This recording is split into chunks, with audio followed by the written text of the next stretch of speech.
queridos amigos que acompanham as atividades da Mestre de Amor pela nossa página no Facebook e também pelo nosso canal no YouTube.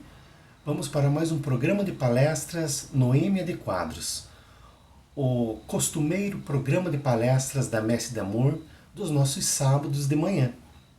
E nesta manhã de sábado, nós convidamos a todos então para elevarmos os nossos pensamentos nesse instante, para agradecermos por esses momentos que estaremos juntos e que possamos aprender um pouco mais com essa doutrina tão esclarecedora que é a doutrina espírita. Que assim seja. E para esta manhã de sábado, nós selecionamos um tema muito interessante que tem, inclusive, relação agora com a Páscoa. Sempre que se aproxima a Páscoa, nós já nos lembramos da paixão de Cristo, do nosso Mestre Jesus, da sua crucificação. E nessa época também é muito comum nós nos lembrarmos de uma outra personalidade que teve papel predominante também nessa mesma situação da crucificação de Jesus, que é o seu discípulo Judas. Judas, há 2000 anos, vem sendo motivo, nesta época, de lembranças muito desagradáveis. Porque o que está narrado nos evangelhos a respeito da traição de Judas nos conta e nos mostra que ele traiu Jesus, entregou Jesus aos sacerdotes, ao Império Romano, e eles fizeram o que fizeram. Mas o Espiritismo, como Consolador prometido, tem um papel importantíssimo na retificação da história e também na complementação da história. Se nós pegamos os romances históricos de Emmanuel, as obras de Humberto de Campos, benfeitor Amélio Rodrigues, as obras de Neio Lúcio, como Jesus no Lar, nós vamos ver que o Espiritismo ele traz a história, traz pormenores das histórias que estão narradas nos Evangelhos. É uma tarefa de reconstituição do cristianismo primitivo, da sua história, e também de retificação. E o que a doutrina espírita faz com esse trabalho de restituição, de reconstituição, melhor dizendo, da história, faz um trabalho belíssimo para o discípulo Judas. Porque nós vamos ver hoje, pelas mãos abençoadas de Francisco Cândido Xavier, do Divaldo Franco, pelos nossos benfeitores que trazem as informações do plano espiritual, que a história não foi bem como ela foi narrada nos evangelhos. Houveram outras circunstâncias. E hoje nós vamos trazer essa história, a história de Judas. Como se aproxima a Páscoa, como comentamos, nós, espíritas, então vamos fazer essa homenagem a esse grande apóstolo de Jesus. Hoje ele já é um apóstolo de Jesus, já é um espírito redimido. E nós ficamos muito felizes quando nós vemos instituições espíritas pelo Brasil levando como nome, tendo como patrono esse discípulo. Na obra Luz Acima, no capítulo 44, Humberto de Campos, ele vai trazer um trecho, ou melhor, ele traz um capítulo, intitulado Do Aprendizado de Judas, onde nós vamos aprender um pouco sobre o perfil íntimo de Judas, como ele era intimamente. E diz assim Humberto de Campos: não obstante amoroso, Judas era muitas vezes estouvado e inquieto. Apaixonara-se pelos ideais do Messias e, embora esposasse os novos princípios, em muitas ocasiões surpreendia-se em choque contra ele, contra os princípios que Jesus veio trazer. Sentia-se dono da boa nova e, pelo desvairado apego a Jesus, quase sempre ele tomava a dianteira nas deliberações importantes. Foi assim que organizou a primeira bolsa de fundos da comunhão apostólica e, obediente aos mesmos impulsos, julgou servir a grande causa que abraçara, aceitando a perigosa cilada que redundou na prisão do mestre. Então nós vemos que Humberto de Campos ele diz que, embora Judas fosse amoroso, ele também era inquieto, era um pouco atrapalhado. E ele apaixonara-se a tal ponto dos ensinos de Jesus e do próprio Jesus que ele se sentia dono de tudo aquilo. E como diz Humberto Campos, ele frequentemente tomava a dianteira nas deliberações. Imagine, Jesus com os discípulos organizando alguma coisa, quando vê Judas já estava na frente de todo mundo, vamos fazer isso, vamos fazer aquilo. Era inquieto, era estouvado. E foi essa característica íntima dele, esse apego, essa inquietação, que fez com que ele aceitasse a cilada que armaram para ele, que redundou na prisão do mestre. Olha que nessa obra Humberto de Campos ele já diz, né, já dá uma pista a respeito da história, né, aceitando a perigosa cilada que redundou na prisão do mestre. Então significa, né, que houve uma cilada, alguém armou uma cilada. E nós vamos ver que não foi Judas. Mas, prosseguindo no nosso estudo, e atualmente? Como estaria Judas atualmente? Psicologicamente, vamos dizer assim, já que acabamos de ler um trecho dizendo do seu perfil de há 2000 anos atrás, agora, no livro Crônicas del Intúmulo, no capítulo 5, que vai trazer o plano que Judas tinha em mente.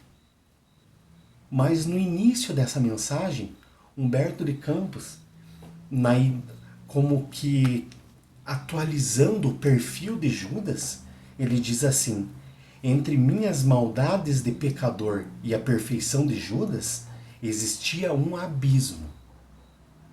Então nós vemos, o livro Crônicas del Intúmulo foi psicografado, salvo engano, nos anos 40 ou 50. Então, já bem mais próximo de nós, né, do que quando Judas esteve encarnado, como Judas Iscariotes. Então, né, mas entre as maldades de pecador de Humberto de Campos e a perfeição de Judas existia um abismo. Interessante o benfeitor Humberto de Campos querer frisar essa questão.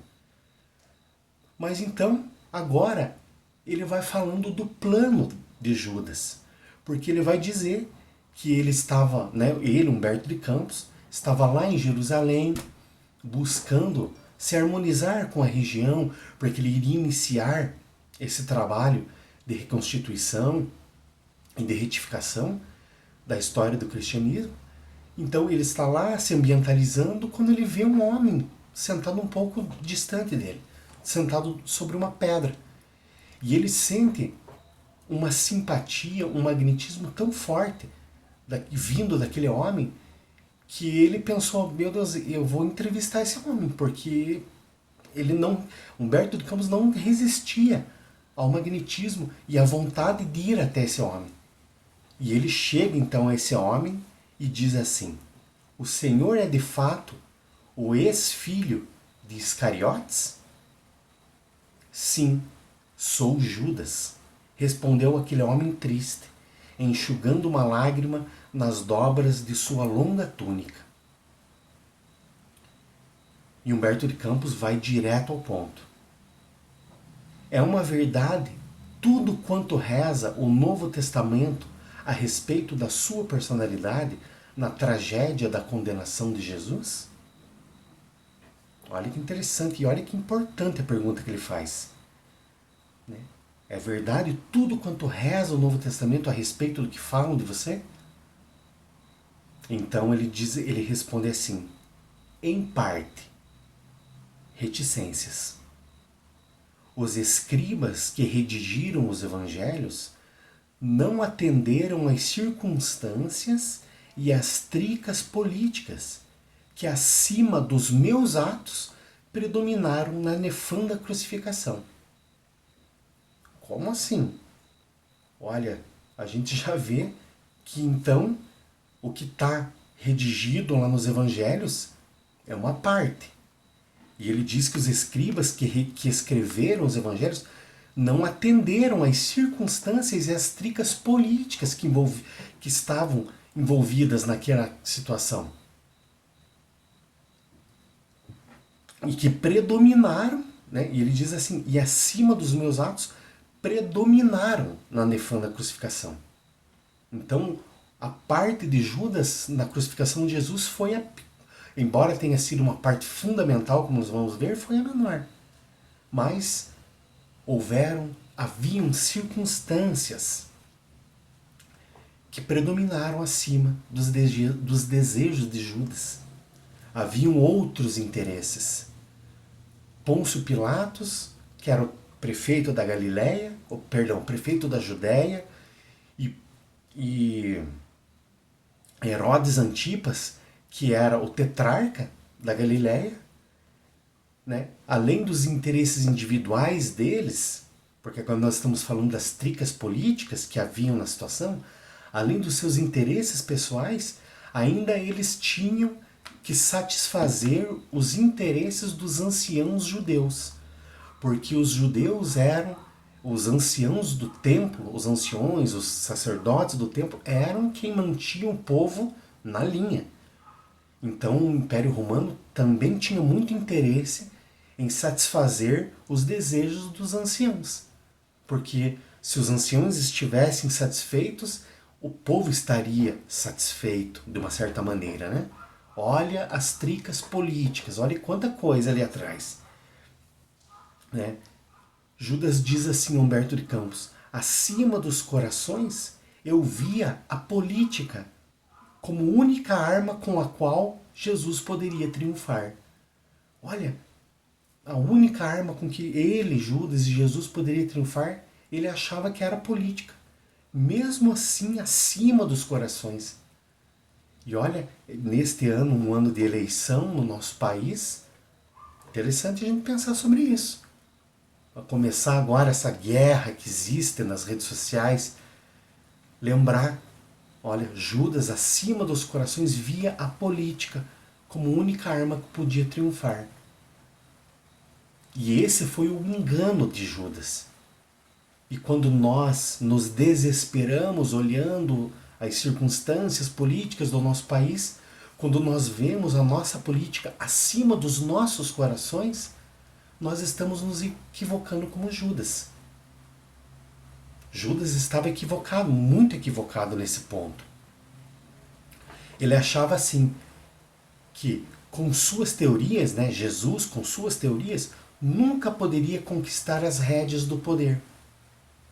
Ele vai dizer que Jesus tinha uma espécie de santo horror à posse, às coisas, a ter coisas. Então ele olhava para Jesus, humilde, simples, com uma túnica simples, olhava para o Império Romano gigantesco, para os sacerdotes, para o templo gigantescos também, a dominação em que o templo tinha sobre as mentes das pessoas, muito grande também. E ele achava então que Jesus, com aquelas teorias dele, de amar os inimigos e de dar a outra face quando alguém me batesse, não ia conseguir fazer as coisas. Então ele, Judas, pensa num plano aonde ele começa então a organizar uma revolta surda, como diz Humberto de Campos no livro Crônicas del Túmulo. Uma revolta surda é basicamente a mesma coisa que um golpe de Estado. golpe de Estado que acontece atualmente, né, no planeta Terra. Jesus seria colocado, num primeiro momento, em plano secundário. E Judas, então, arrumaria, organizaria uma obra vasta e enérgica. Olha, Judas achando que faltava energia na ação de Jesus. Então ele vai arrumar uns companheiros e vai organizar uma obra vasta e enérgica. Entregando, pois, o mestre a Caifás, não julguei que as coisas atingissem um fim tão lamentável. E ralado de remorso, presumi que o suicídio era a única maneira de me redimir aos meus olhos. Olha que estranho. Essa é uma conta que não fecha nos evangelhos. Judas, será que ele não conhecia a sociedade da época? Será que se ele realmente tivesse simplesmente traído Jesus por 30 moedas de prata, como contam os evangelhos? Pessoal, vou fazer um parênteses aqui. Nós não estamos dizendo que o evangelho está errado, por favor. Não é isso. Como nós estamos dizendo desde o começo, o Espiritismo ele reconstitui a história. E em alguns casos retifica. Em alguns casos corrige, se necessário. Se necessário. Então, né, nós não estamos falando, nós não estamos dizendo que os evangelhos estão errados, por favor. Mas sim que faltaram elementos para eles. Mas isso certamente já estava nos planos da espiritualidade. A espiritualidade já sabia que o cristianismo seria deturpado, Jesus já sabia que precisaria enviar o Consolador. E uma das tarefas do Consolador prometido seria justamente essa que Humberto de Campos faz. Fechando então esse parênteses, nós vemos então que a conta não fecha quando nós vemos. Porque Judas, se ele tivesse vendido Jesus, traído Jesus por 30 moedas, será que ele já não imaginaria que poderiam crucificá-lo? Sendo que a crucificação era uma coisa comum na época de Jesus? Será que ele já não imaginaria que Jesus poderia ser preso, surrado, né, feito todas aquelas atrocidades com ele? E por que Judas então se suicida? Por que Judas vai, e isso sim está nos evangelhos, por que Judas vai devolver as moedas então? Né? É muito estranho. Mas agora, com todas essas informações que a doutrina espírita traz, nós estamos vendo que a história não foi tão simples assim. E que Judas pretendia ajudar Jesus. Ele queria ajudar Jesus. Ele queria organizar uma obra vasta, uma obra enérgica, onde ele iria dar um golpe de Estado, derrubar o governo romano do poder, tirar os sacerdotes corruptos de lado, entregar, né, chegar para Jesus e falar: mestre, agora pode espalhar o seu evangelho de amor, porque nós já fizemos a obra mais enérgica que precisava ser feita. Esse era o pensamento de Judas. Queria ajudar Jesus e acabou só prejudicando. Acabou entregando Jesus. E agora nós vamos ver que história foi essa, de que atos que predominaram nas ações dele. E por que ele se suicida? Porque era, né, como nós vemos, é estranho ele organizar tudo aquilo, entregar Jesus e depois acabar se suicidando. Mas nós vamos ver por que ele, ralado pelo remorso, presume que o suicídio era a única coisa a ser feita. Agora, no livro Lázaro Redivivo, no capítulo 48, Humberto de Campos vai trazer a história entre Judas e os sacerdotes. E ele vai contar que Judas, obcecado pela ambição, num ímpeto de vaidade sem tamanho, ele pensa que ele precisava buscar influências no templo. Se ele ia organizar uma obra vasta e enérgica, ele precisava considerar o templo. Então ele vai ao templo procurar alguns colaboradores. E ele, com a cabeça cheia de sonhos fantásticos, né, cheio né, ele pensando no amor que ele tinha sobre Jesus, o amor que ele tinha ao Mestre, ele pensava com muita presunção que ele tinha que ajudar Jesus. Ele tinha que cuidar dos interesses de Jesus. E era isso que ele estava, era isso que a consciência dele dizia para ele mesmo, quando ele estava indo até o templo.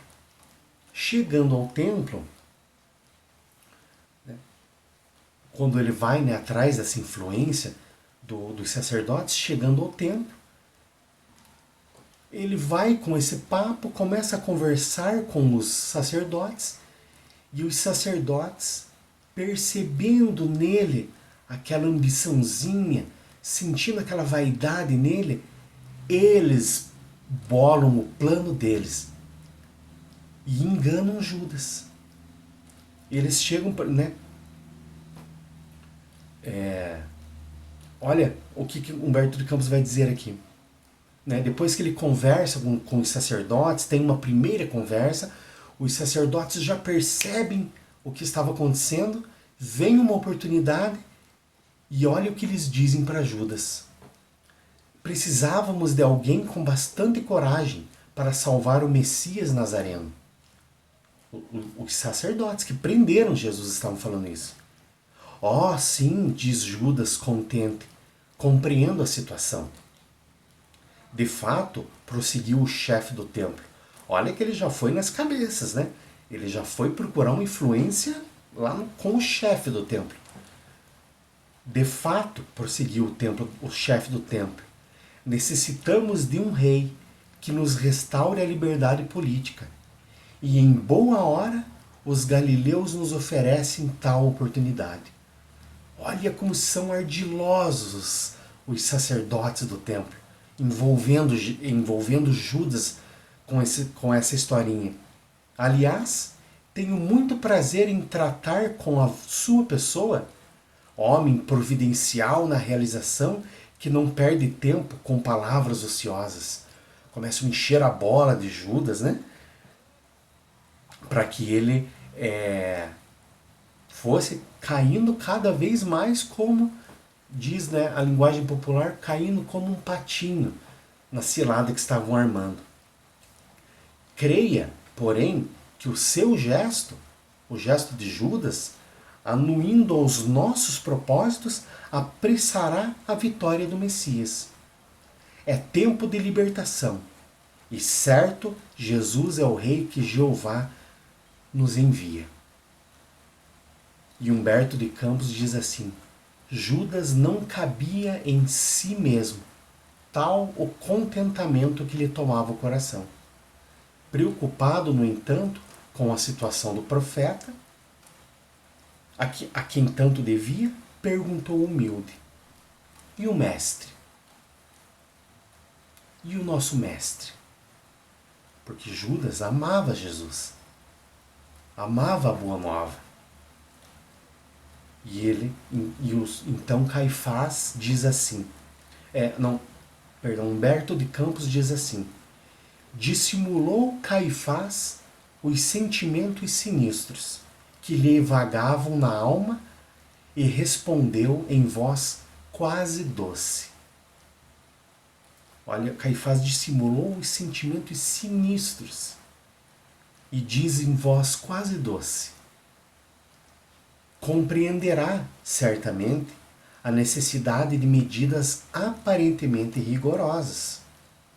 O mestre, por exemplo, segundo o plano estabelecido, será preso por uma questão de segurança pessoal.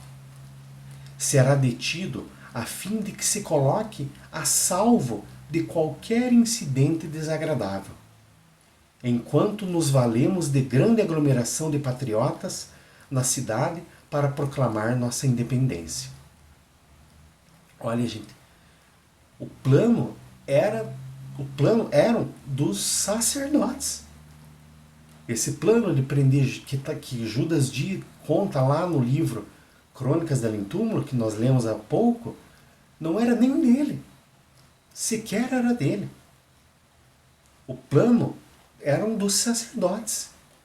Porque ele diz assim, ele pergunta, viu, mas e Jesus, como é que vai ficar nessa nossa história e tudo? E ele já diz que segundo o plano estabelecido, já havia um plano estabelecido. E daí ele diz que Jesus vai ser preso por uma questão de segurança pessoal. Então Judas, que estava totalmente tomado pela cegueira da ambição, cai em toda essa história, e é por isso então que ele entrega Jesus. Porque segundo o que ele tinha tratado, Jesus não ia apanhar, ele não ia ser espancado, não ia sofrer toda aquela dor que ele sofreu e depois ainda ser crucificado. O plano de Judas não tinha nem nada disso. Mas é o que acontece com Jesus. Depois, agora, mais à frente, nesse capítulo, e isso vai ficar agora como um dever de casa para os nossos amigos que estão nos assistindo, porque vai haver um interrogatório. Judas ele vai precisar responder um interrogatório condenando Jesus. Mas é tudo falso. Os sacerdotes vão falar para ele que é só uma questão de papelada mesmo, é só uma questão de burocracia e que a única coisa que ele precisa fazer é responder sim para todas as perguntas. E as perguntas são umas mais comprometedoras do que as outras. Porque eles tinham um plano, mas eles não tinham um motivo para prender Jesus. Eles precisavam comprometer Jesus com o Império Romano e com, obviamente, com a lei mosaica. E é o que esse interrogatório faz: condenar Jesus do começo ao fim. Então, de posse desse documento, eles já comprometem Jesus com o Império Romano e com o próprio templo. E é por isso que nós vemos na crucificação de Jesus o templo e o Império Romano envolvidos. E tudo mais nós já sabemos um pouco. Mas vemos, amigos, como é belíssimo esse trabalho da doutrina espírita de retificação. Vemos o quanto a ambição de Judas e a sua vaidade o condenaram. A sua própria ambição o condenou. Jesus vai dizer, quando Judas angaria os primeiros fundos monetários do grupo, quando ele está com a primeira sacolinha pegando dinheiro um por um das pessoas, Jesus vai dizer assim para ele. Jesus não condena a atitude de Judas, porque o dinheiro é necessário na nossa civilização. Nós vemos a nossa querida Mestre de Amor. Sem dinheiro, ela faria muito pouco do que ela faz para os assistidos, com relação às questões materiais. Mas Jesus diz assim para Judas: Judas, só tome cuidado para não cair ao peso dessa bolsa de moedas. Jesus já estava trabalhando o íntimo de Judas para que ele percebesse o quanto ele era ambicioso, o quanto ele era vaidoso e a que fim isso o levaria. Amélia Rodrigues diz no livro Nas Pegadas de Jesus que a crucificação de Jesus era uma probabilidade. Havia uma probabilidade de Jesus ser crucificado.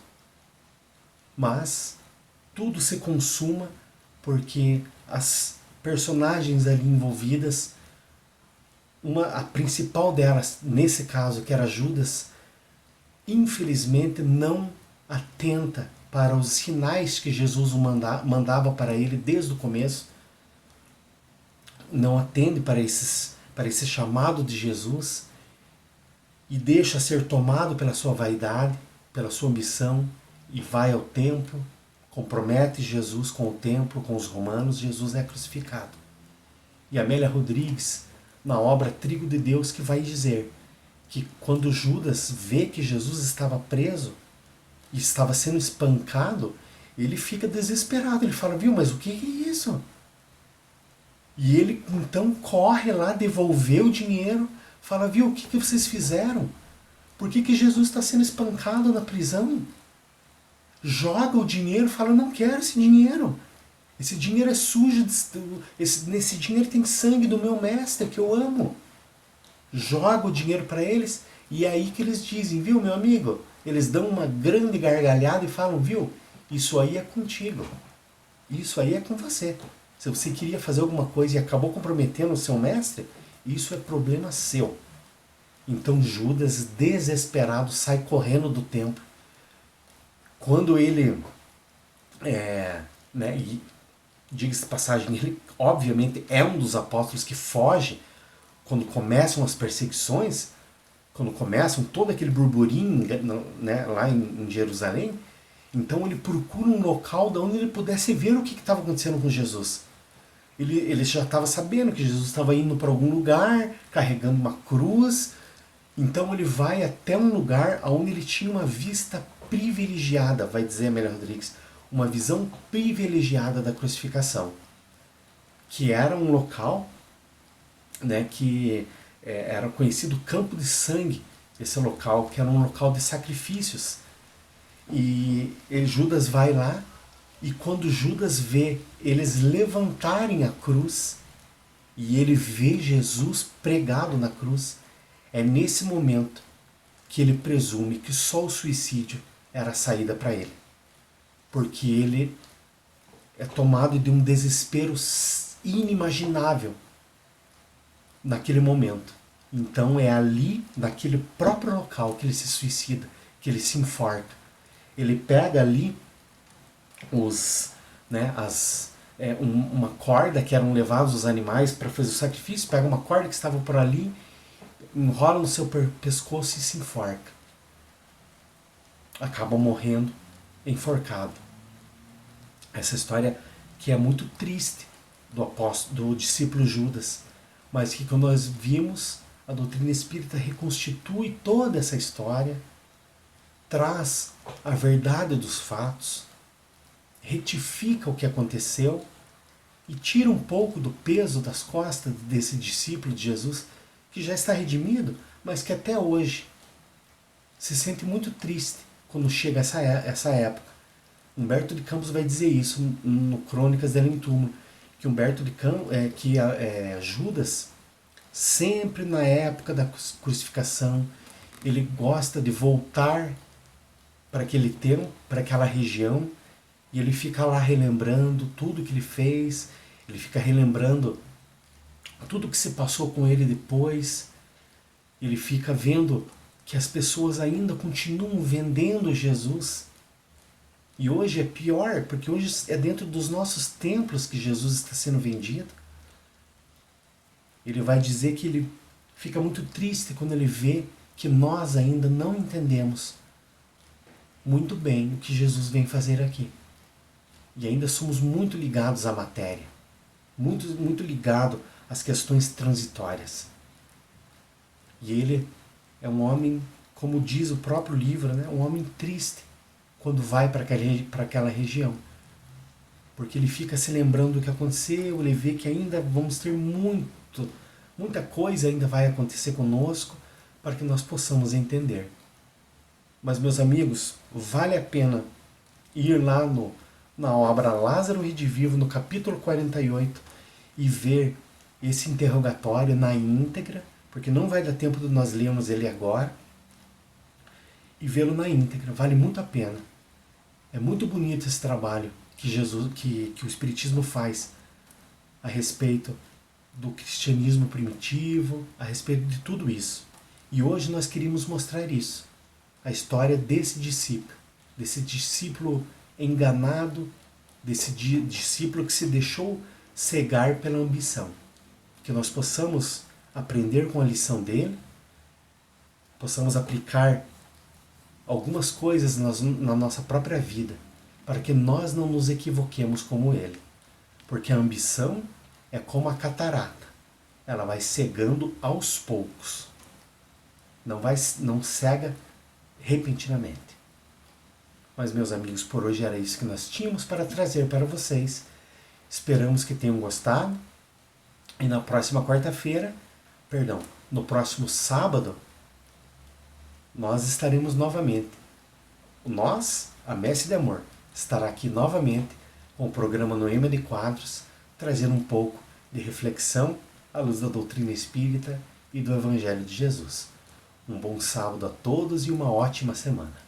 Muito obrigado e muita paz.